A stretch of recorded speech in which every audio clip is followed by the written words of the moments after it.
Janasena BJP కూటమి విజయనగరం శాసనసభ అభ్యర్థి పూసపాటి అదితి విజయలక్ష్మి గజపతిరాజు, జనసేన రాష్ట్ర ప్రధాన కార్యదర్శి పాలవలస యశస్విని మరియు పార్టీ నాయకులు ఈ రోజు రాజ్యాంగ నిర్మాత భారతరత్న డాక్టర్ బాబాసాహెబ్ అంబేద్కర్ 133వ జయంతి సందర్భంగా బాలాజీ జంక్షన్ వద్ద గల డాక్టర్ బిఆర్ అంబేద్కర్ విగ్రహానికి పూలమాలలు వేసి నివాళులర్పించడం జరిగింది.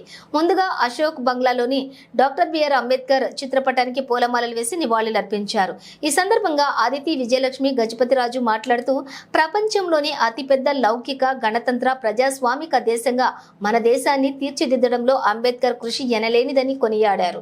అదేవిధంగా సమాజంలో బడుగు బలహీన వర్గాల అభ్యున్నతి కోసం ఎంతో కృషి చేశారని, వారిని ఆదర్శంగా తీసుకుని అందరూ పనిచేయాలని అన్నారు. ప్రస్తుతం రాష్ట్రంలోని భారత రాజ్యాంగాన్ని ఎంత గౌరవిస్తున్నారో, ఎంతవరకు అమలు అవుతుందో ఒకసారి ప్రజలందరూ ఆలోచించుకోవాలని, మహనీయుల కృషిని వృధా కాకుండా చూడవలసిన బాధ్యత అందరిపై ఉంటుందని తెలిపారు. అందరికీ నమస్కారం. ఈరోజు 133వ జయంతి డాక్టర్ బాబాసాహెబ్ అంబేద్కర్ గారి 133వ జయంతి సందర్భంగా మనం బాలాజీ జంక్షన్లో వారి విగ్రహంకి పూలమాలలు అర్పిస్తూ వారు చేసిన మంచి పని కూడా మనం స్మరిస్తూ ఉన్నాము. అయితే మనం చూస్తుంటే వారు బడుగు బలిగిన వర్గాల్ని అప్లిఫ్ట్ చేయడానికి ఎన్నో మంచి పనులు చేశారు. ఆ కాలంలో బడుగు బలిగిన వర్గాలు చదువుకునేవారు కాదు, గుడిలోకి వెళ్ళేవారు కాదు, బయటికి వచ్చేవారు కాదు. వారిని ఎంతో అణగతొక్కే విధంగా సమాజం వారిని చేసేది. అయితే వారు ఎంతో కృషి చేసి ఆ సమాజంని అప్లిఫ్ట్ చేసి వాళ్ళని చదువులు చెప్పించి వారు సొంతంగా చదువుకొని ఒక లాయర్, వారు ఒక బ్యారిస్టర్ అయి లాయర్ అయి వారు చదువుకొని రాజ్యాంగం రచించే స్థాయి వరకు వారు చేరుకున్నారు. అయితే ఈ స్థాయి వరకు చేరుకున్నాక బడుగు బలహీన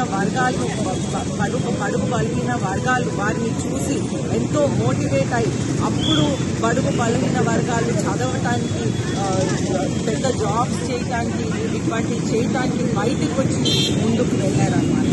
అయితే మనం చూస్తుంటే ఈరోజు వారు ఎంతో కృషి చేసి రాజ్యాంగం రచించారు.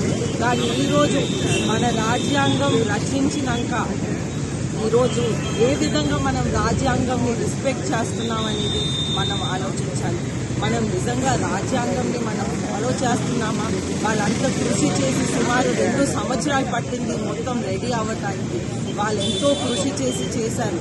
కానీ ఈరోజు మనం రాజ్యాంగంని ఫాలో చేస్తున్నామా లేదా, ఏ విధంగా మనం వెళ్తున్నాం? అయితే ఈరోజు Telugu Desam party, Janasena party, BJP party 3 పార్టీలు కలిసి వచ్చినాయి. ఎందుకంటే మన రాజ్యాంగాన్ని రక్షించటానికి 3 పార్టీలు కలిసి వచ్చినాయి.